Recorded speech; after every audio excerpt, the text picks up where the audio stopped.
Everything in the universe is in continual movement, from the smallest atoms to the largest galaxies. The mind is no exception to this. It operates day and night without a break. Also, when we are asleep, the mind continues its movement. We're just not aware of it.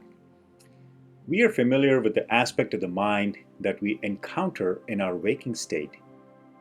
This bond is tight, and the mind represents our personhood. We are, for all practical purposes, what the mind holds as its contents. Movement occurs in relation to something else. It may be in relation to space, another object, and so on. But in the mind, the movement of one thought is always in relation to another thought. Thoughts are moving towards or away from other thought forms. When one moves towards another, they can either grow in strength if the contents of those thoughts are aligned, or they may create inner conflict. Within this vast network of thought forms, the mind holds in its boundaries, there are countless permutations and combinations possible. We try to organize our lives around specific core ideas or thoughts, and we work hard to create an inner environment that is conducive to our happiness. This may involve trying to hold certain thoughts and ideas in one place. We may do this by expending the energy of concentration and effort. But we are not always successful in this. Once the thought we are trying to hold on to escapes our grip, another thought will likely drop in. This thought could be the opposite of what may have just escaped. Then our attention begins to run after those escaping thought forms. This is an endless game we play every single day. Any movement implies tension. We are never at complete ease except when we are in the state of deep sleep. The deep-seated motivation for much of what we do in life is geared towards ensuring a life of ease, relaxation, and happiness. Once we get on the train of the mind, there is no stopping it. The mind cannot be stopped. And we are afraid to get off because we don't know anything other than the world of experiences that the mind brings us every day.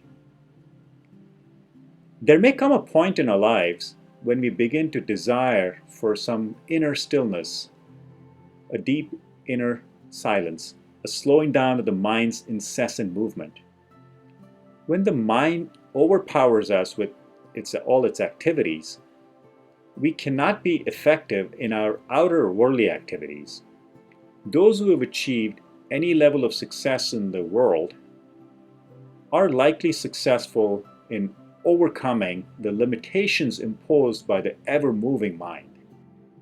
How do we gain control over the mind and achieve inner mastery, which is the key to the power of our being? Let's start with the assumption that the mind is not the master. If we view the mind as our personal collection of thoughts, ideas, memories, experiences, and the agent through which we express ourselves to the world, the viewpoint of the mind will change. Rather than looking at the rest of the mind from a single idea or a thought, we begin to look at the mind as a whole. The mind may be compared to a library. A single book in a vast library cannot have all the information about what the rest of the books in the library may contain.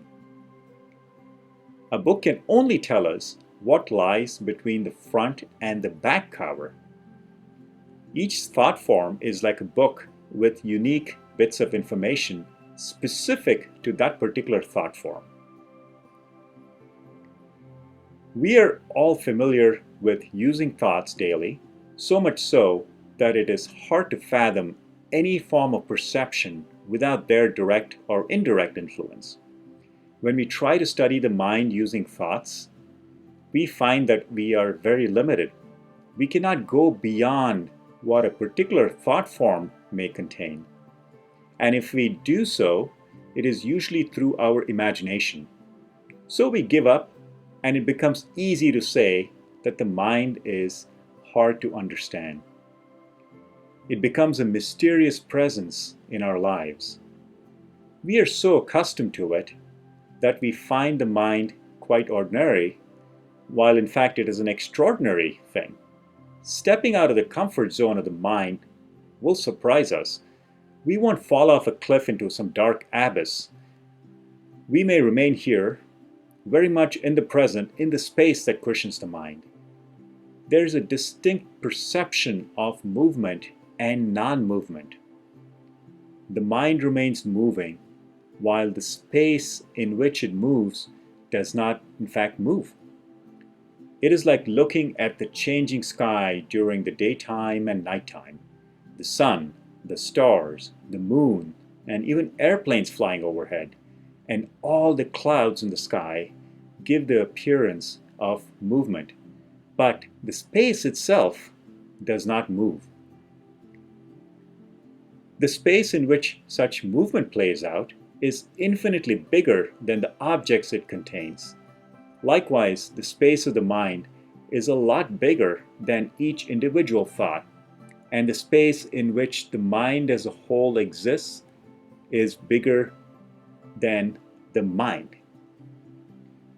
When our awareness is on the space in which the mind and thoughts play out, we touch a profoundly significant dimension of our being, the changeless essence. A single drop of a liquid can either be highly poisonous or it may be a powerful medication. Identifying with a single thought can poison this witnessing dimension, and a single moment lived in this thought-free witnessing dimension can cure years and years of pain, misery, and hurt that the mind inflicts upon us. A few fleeting moments spent in this witnessing space may be enough to fundamentally change our outlook on the mind itself. During such thought-free moments in which we are consciously aware, the mind no longer occupies the peak of inner subjectivity. It becomes an object in that space. This perception of the mind creates a powerful inner shift. Our center moves deeper, and we are no longer confined to the outer periphery. But to sustain this inner shift and become one with the freedom that this space represents requires us to do the opposite of what the mind would make us do. To pursue something of value using the mind, it demands concentrated effort. We pull on the mind from one side and drag that energy along until the goal is reached. The moment we relax the mind, it recoils and the effort may be wasted. Such concentrated effort usually results in a significant drain on our energy stores. The effort is subjective, but the expected results are objective. We are never free, always bound to the results of our actions and thoughts carried out through the mind. It leaves us in a state of perennial tension. The mind relaxes its grip on us when we are in deep sleep, but the whole process starts all over again when we wake up. We can never reach the center of our being with the help of the mind. When we talk about the center of our being, the assumption we have is that it is a point in space. It may actually be a misnomer. Approached from the perspective of the mind, the center of being is a localized phenomenon. But if the mind isn't the medium of perception, what we call as the center of our being is the very space in which the mind exists. It is non-localized. We can approach what we refer to as the center of our being through non-localized awareness. Awareness is usually localized to a thought or experience or groupings of thoughts and experiences. This requires the I as the observer, which then observes these thoughts and experiences as they move in the mind space. When awareness is non-localized, that is, the awareness of space as a whole, not individual objects suspended in that space, such awareness does not require the presence of the I. Such unfocused awareness is also witnessing. Witnessing does not preclude us from contracting our power of unfocused awareness to a localized point in the mind.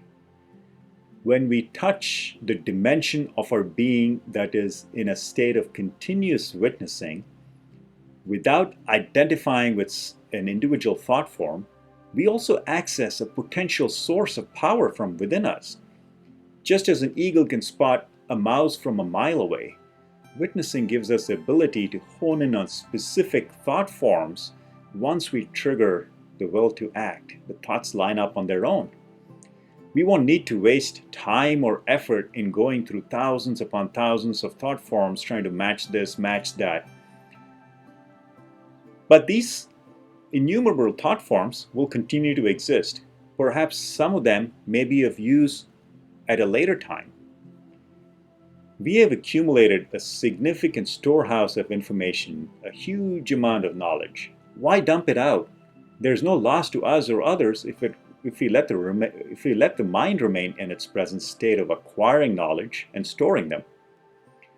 But there is a significant gain when we approach the mind from a deeper and more centered state of being.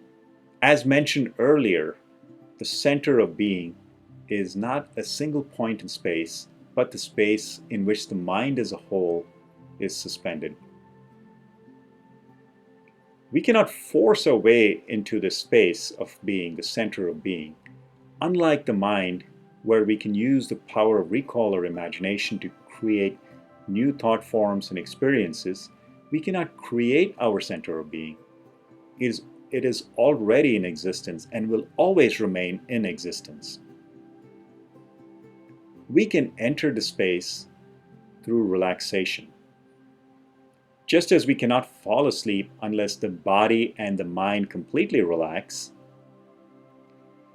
we cannot be in that space of non-localized awareness, the space of being, and hold that power unless the mind is completely relaxed and the I disappears. The mind by itself doesn't cause any tension. It is our identification with thoughts, ideas, and holding on to some while rejecting others that creates this inner tension. A little bit of awareness on our part when we interact with the mind will go a long way in relaxing the mind. We can easily practice such awareness on our body during activities. If we become a little watchful, as if we are an observer, we find that the movements of the body begin to slow down. Actions become more deliberate. We may even begin to feel the weight of the arm as we lift it up above our head. The body will then come under our conscious control. When the body is on our side, the mind will not have an easy outlet. It may begin to create an inner rebellion. Knowing that we are able to witness the body, we can also begin to witness the mind in a similar manner. Once the pent-up steam in the mind dissipates and the inner clouds of turmoil causing thoughts to subside, the mind will begin to relax. As the mind and body relax, it becomes easier and easier to remain in the space in which the mind remains suspended. Eventually, the mind itself may disappear from the space. Just as the body does not disappear when we lose perception of the body during sleep, the mind will be in the same place and it won't be destroyed. Whatever thought forms we may have created will remain, but our associations with them will change and will become not one of dependence, but one of convenience. We can always go back to the mind and different thoughts. Coming from our being, we approach the mind in a completely new light, and we have the power of our being with us when we interact with the mind. This power of being is a treasure we all have.